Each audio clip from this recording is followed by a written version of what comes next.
All right, so Matthew, why don't we start out with yourself and just a quick 1 or 2 minute introduction, and then we'll just go around and start with what your daily perspective is. Great. Well, thank you very much, Richard, and it's great to be here. I'm Matthew Lemerle. I'm based in San Francisco. I've been in Silicon Valley for 30 or so years. I became an angel investor about 20 years ago, first with Band of Angels. Ian Sobieski is going to join us in a moment. And then with Keiretsu, and I became president of Keiretsu, which is today the world's largest angel investor network with 55 locations and several thousand active investors. We do all sorts of early stage investing, so we don't pick any particular asset class. I would say about 2/3 of the deal are early stage tech deals. And when we say early, it's typically the Series A and the bridge into the Series A. So we're not typically doing formation and seed capital. And then in addition, we do small cap real estate deals. About 1/3 of our members are real estate professionals or have created wealth for their families in real estate. And so they'll bring their best deals to us too. And the membership organization, it's all deal specific financing. I also run the co-investment funds, and my own family office, Fifth Era, we're also active investors in early stage tech, fintech, and blockchain. And I think that's probably enough for me. There's a lot of people on this panel, so I'll hand it back to you, Richard.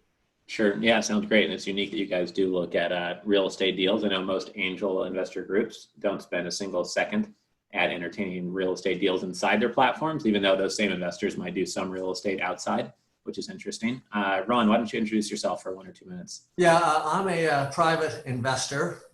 We work with different angel groups, Keiretsu. I'm based in Toronto, and we work with groups across North America. We like technology deals. We've invested many millions in young technology companies. We like to syndicate with others because we want access to domain expertise and additional funding and more resources to be able to execute on plan. Okay, great. And Sheetal? Sorry, my name is Sheetal Jaitley. I'm the CEO of TribalScale.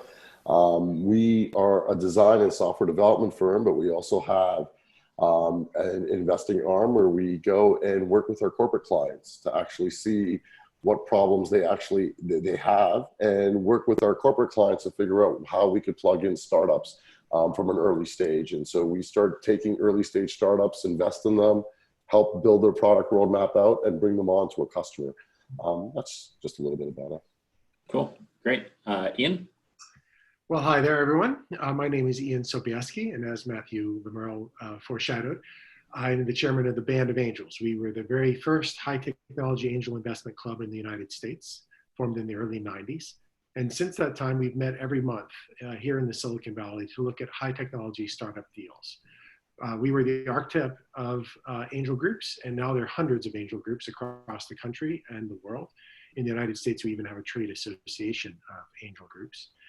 Throughout all that time, the band has stuck to its original cultural knitting.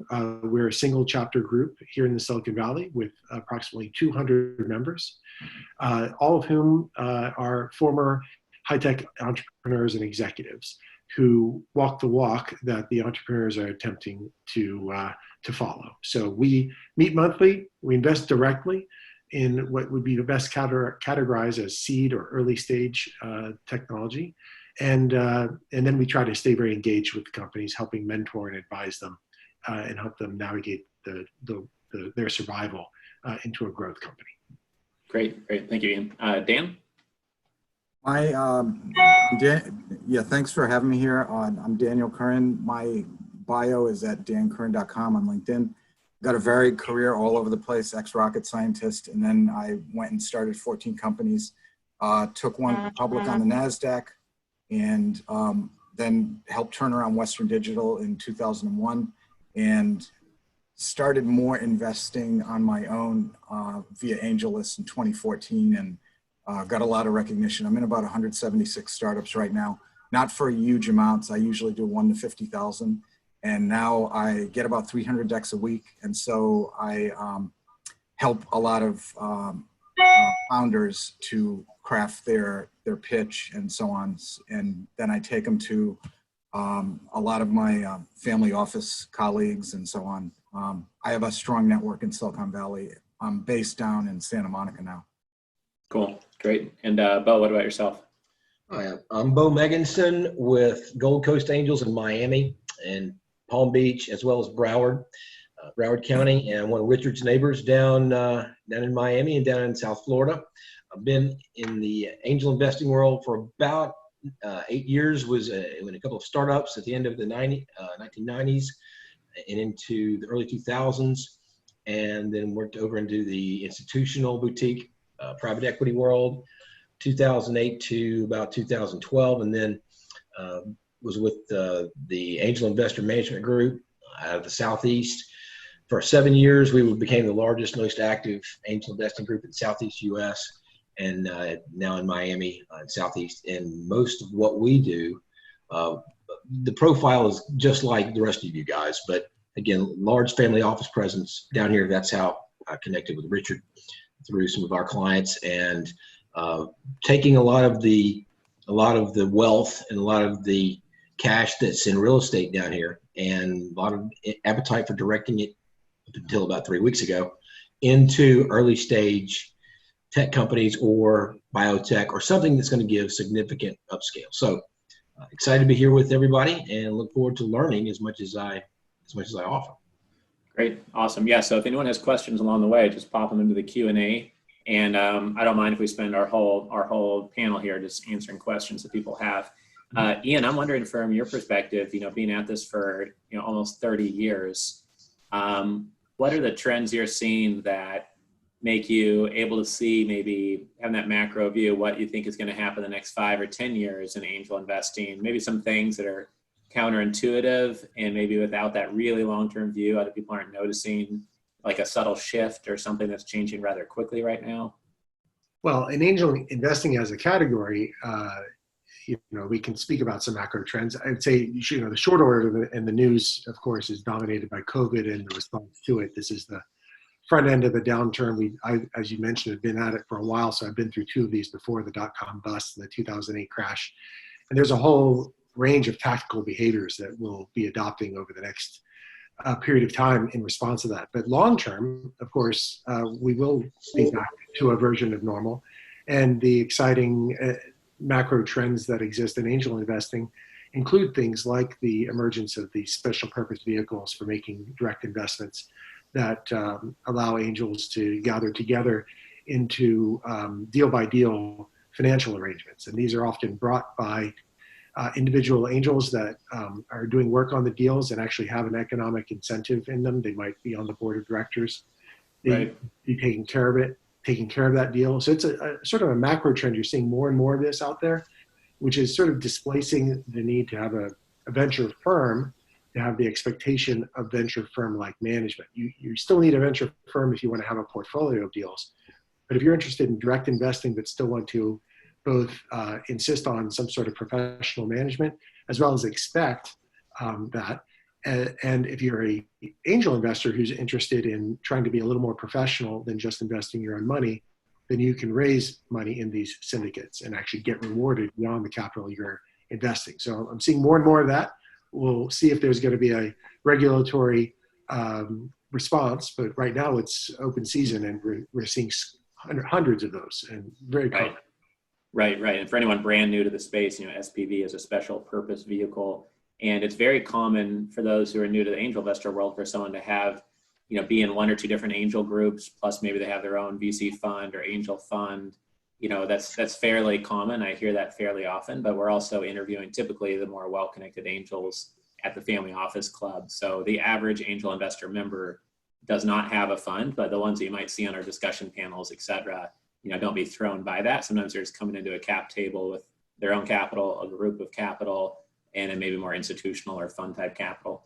I want to go through, and whenever I do this at the events, I always say, in 5 to 7 words or 1 sentence, and it usually I fail to convince people to answer that concisely, but if we can get it down to 1 sentence, the type of deal that you're looking to source most, I think that'd be really good for people to hear so that they can kind of see if the deal that's in most demand or easiest to get done with you guys could be connected to you. Maybe we'll go around and start with you, Matthew, to begin with.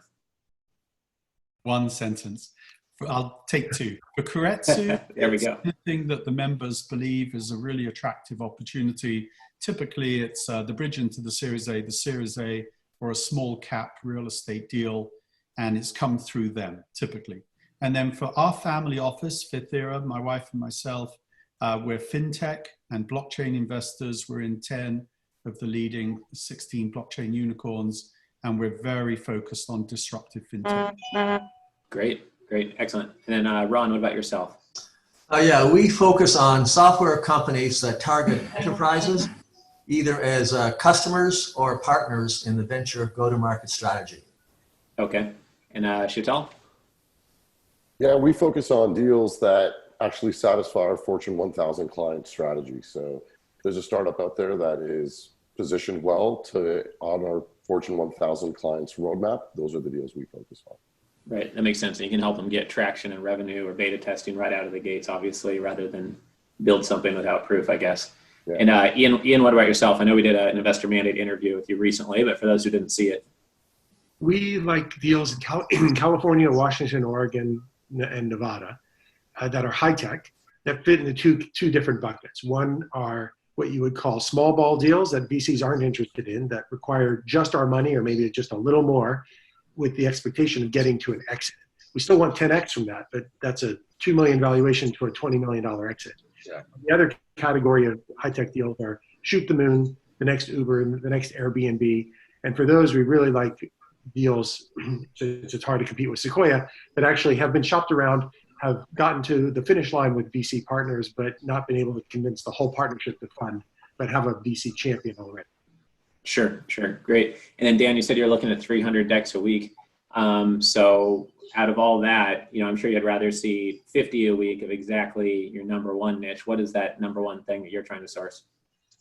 Well, my success has been in consumer internet because that's easy for me to understand, even though I'm an ex-rocket scientist.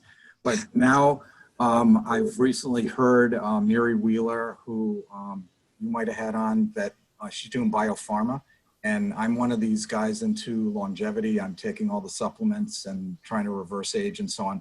And I actually had a deal come to me that may be pretty huge, that is a biopharma deal that has reversed the age in rats from 70 years old to 20. And so that's something that I'm raising 50 million on a 300 million valuation Series A. So those are two areas, but I'm mostly looking for unicorns all the time, because if I'm going to be spending time on something, it's got to be huge. And so I kind of endorse those, then I bring them to my network, and then everybody wants to get in, and it's oversubscribed. I was going to say, for a 65-year-old, you're looking pretty fresh today. So maybe it's I'm not 65. I'm just I'm 350. Yeah, there we go. So I think I look pretty good. Bo, what about yourself? Hey, you're drinking your own Kool-Aid, right, Dan? Yep. Absolutely. Very much like Matthew, I would say that what we do would be qualified as pre-Series A. We look for the two phrases I use the most for entrepreneurs is we look for proof of concept and market adoption. We are a little farther ahead than Dan's target. And we're actually looking to get out quicker and turn the cash. I'm looking to get out.